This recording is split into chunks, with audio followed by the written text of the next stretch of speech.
Chers amis auditeurs, bonjour, bienvenue pour votre édition du quart d'heure de vérité avec Monsieur K sur les antennes de RFM, édition du 12 janvier 2021. Aujourd'hui, nous sommes la Sainte Marguerite Bourgeois. Fille d'un commerçant champenois de Troyes, elle partit avec les émigrés français qui allaient dans la Nouvelle-France, à Ville-Marie, au Québec, et qui devint la ville de Montréal. Elle fut la première institutrice laïque du Canada français, puis elle fonda un ordre de religieuses, la congrégation de Notre-Dame, pour l'éducation des jeunes filles. Ces religieuses n'avaient ni vœu perpétuel ni clôture. Il leur fallut attendre 20 ans l'approbation de l'évêque. Elle souffrit d'être en avance sur son temps, intelligente, en voulant faire du neuf. Elle fut même calomniée par plusieurs de ses sœurs qui troublèrent gravement le nouvel institut. Elle consacra les 7 dernières années de sa vie à la prière. Au milieu de mon abattement, je n'ai jamais perdu confiance en la bonté de ma céleste mère, ni en la divine miséricorde. Quand bien même je me verrai avec un pied en enfer, j'espérerai encore en Jésus et Marie. Sainte Marguerite Bourgeois répliqua une sœur. Dicton du jour, Arcade et Hilaire gèlent les rivières. Au jardin, il est temps de surveiller les fruits et légumes conservés à la cave et de fabriquer des tuteurs et rames pour le printemps. Éphéméride, 12 janvier 2006, une bousculade pendant la cérémonie de la lapidation du diable à Mina, près de la Mecque, au dernier jour du Hajj, fait 363 morts et 1 millier de blessés.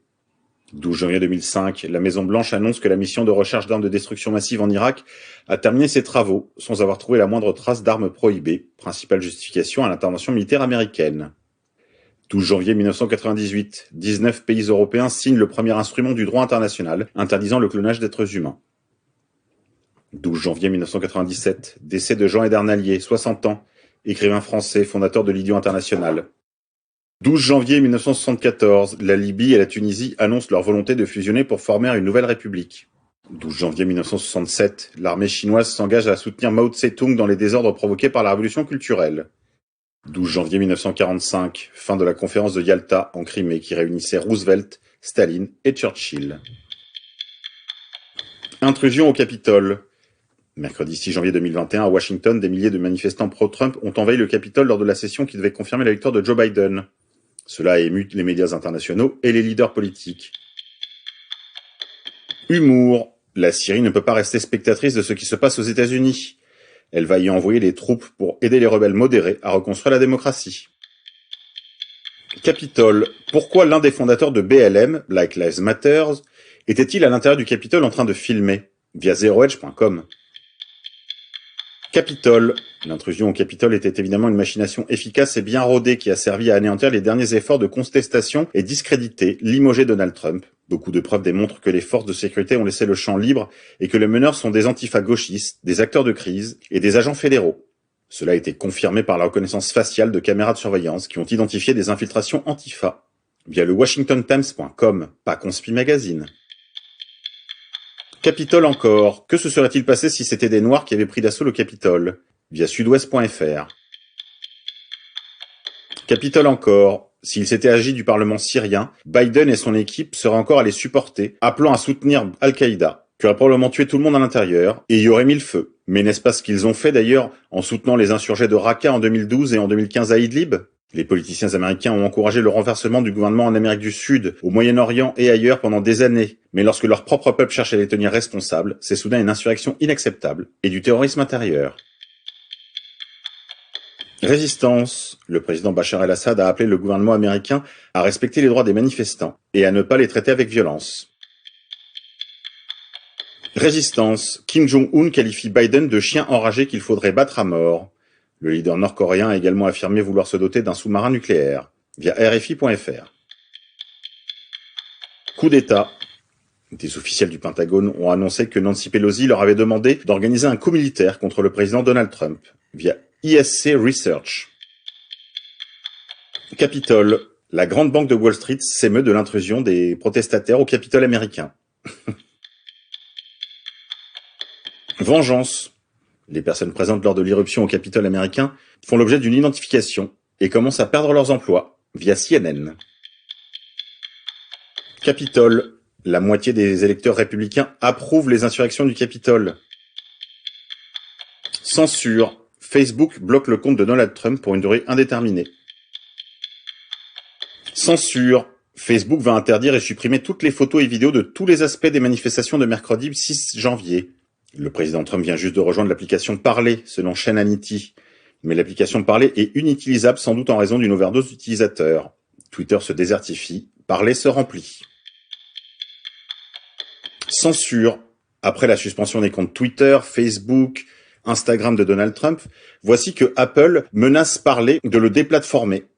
En effet, après que Donald Trump se soit réfugié sur Parler, aussi bien l'Apple Store que le Google Store ont déplatformé l'application Parler, une sorte de Twitter du pauvre, si vous voulez. C'est au tour de Discord de commencer également à bannir des serveurs. The Donald, principal serveur conservateur américain, vient d'être fermé. CNN demande aux compagnies de câbles et de satellites d'interdire tous les réseaux conservateurs, y compris Fox News.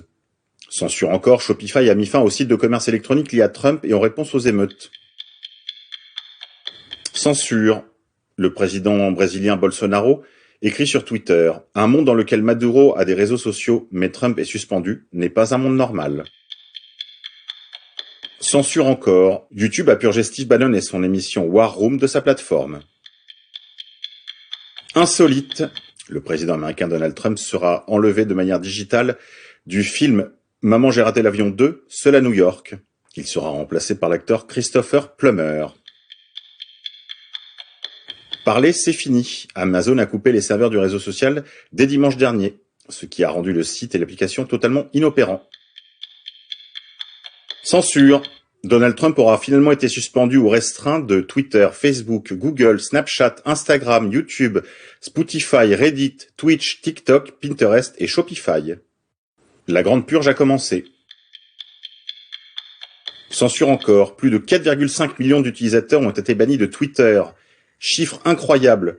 D'après les premières informations qui circulent, lors de l'année du 8 janvier, près de 4,5 millions de comptes ont été supprimés par Twitter dans le cadre de la grande purge contre les patriotes. Mozilla, développeur du navigateur internet Firefox, a fait savoir qu'il allait faire plus pour empêcher Donald Trump et les autres mauvais acteurs du cyberespace. Cela a incité beaucoup de gens à désinstaller le navigateur connu pour sa queue de renard. Et si on en faisait autant? D'abord, ils bloqueront les comptes. Puis, ils bannissent les applications.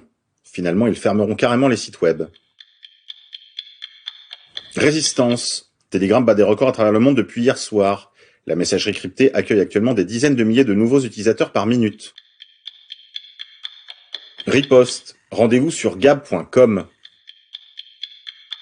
Censure. Le PDG de Gab est banni de Visa, ainsi que toute sa famille et sa femme, via news.gab.com. Ça n'aura pas traîné. Monétique. L'Iran est le premier pays à embrasser le Bitcoin comme un moyen d'échange, via nationaljustice.com. Reconfinement. Selon sa source, Stéphane Manigold annonce que le 3e confinement est déjà acté et sera annoncé le 20 janvier. Suicide. L'un des officiers de police présents lors des émeutes du Capitole, l'officier Howard Liebengood, se serait suicidé. Il était assigné à la protection du Sénat depuis 2005. Cela cacherait-il quelque chose?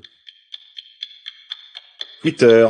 Apparemment, il y aurait eu une explosion dans les bureaux de Twitter, à Los Angeles, en Californie, et les bureaux auraient pris feu. Super CRS, de nouveaux troopers vont réprimer les mouvements sociaux. Selon les informations d'Europe 1, une unité d'élite nationale va être créée d'ici l'été prochain au sein de la police afin de rétablir l'ordre en cas de violences urbaines et de troubles graves, n'importe où en France. Composée de 200 CRS, elle pourra intervenir 24 heures sur 24 et 7 jours sur 7. No-fly list. Des manifestants du Capitole auraient été empêchés d'aborder sur des avions et auraient été apparemment placés sur des no-fly lists via thegatewaypundit.com. Censure encore. Twitter vient de supprimer un message publié par le guide suprême iranien de la Révolution, affirmant qu'il était impossible de faire confiance aux vaccins américains et britanniques contre la Covid. Le réseau social estime que ce tweet enfreint ces règles. Vaccination. L'agence et l'Institut norvégien de santé publique examinent attentivement 7 décès signalés pour déterminer s'il existe un lien ou non avec le vaccin Pfizer. Le directeur médical, le Dr Steiner Madsen, a déclaré « Nous devons évaluer si le vaccin est la cause du décès ou s'il s'agit d'une coïncidence ». Chill. L'acteur Arnold Schwarzenegger, ancien gouverneur de Californie, a voulu établir un parallèle entre les événements du Capitole et la nuit de cristal en Allemagne, où on voit que malgré ses gros muscles, c'est vraiment une grosse tapette. Allez, c'est tout pour aujourd'hui. On se quitte en musique.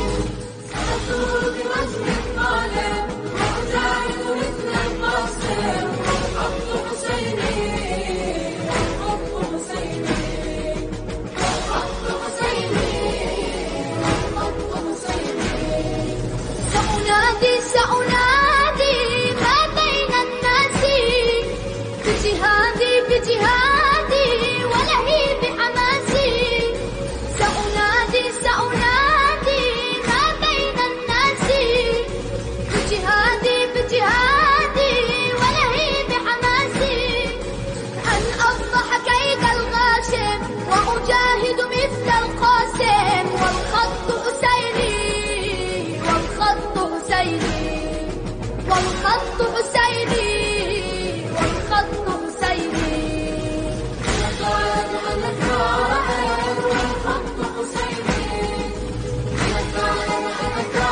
والخط حسيني سأثور بوزن الظالم وأجاهد مثل القاسم والخط حسيني والخط حسيني والخط حسيني والخط حسيني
Mais elle a eu un seul amant et ne se souvient plus du tout du goût du baiser dans le cou.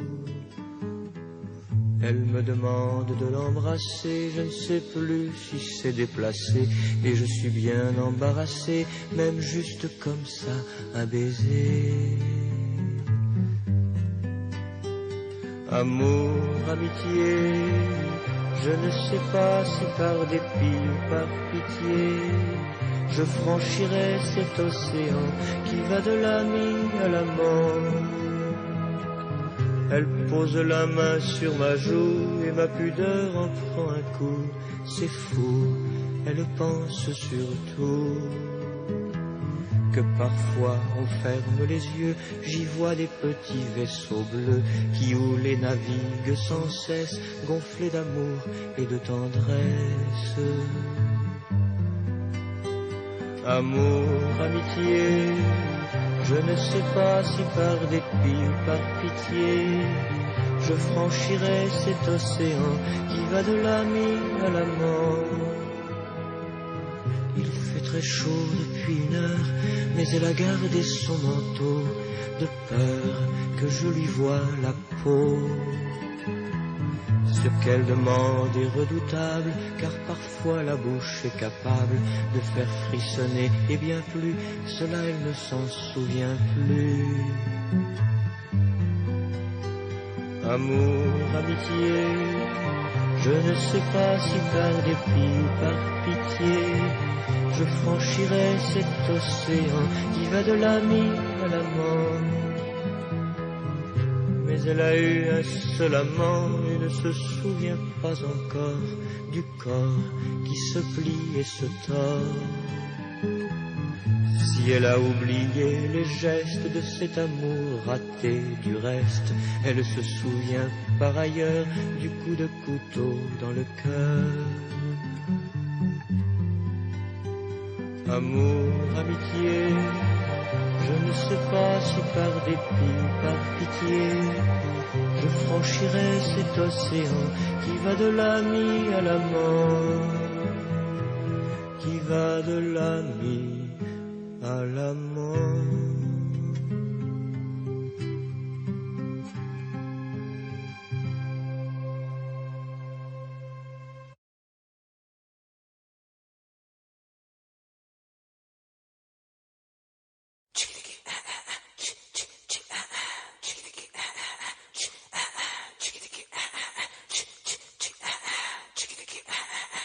Bila bila mome bobe, maringa maringa beme bobe.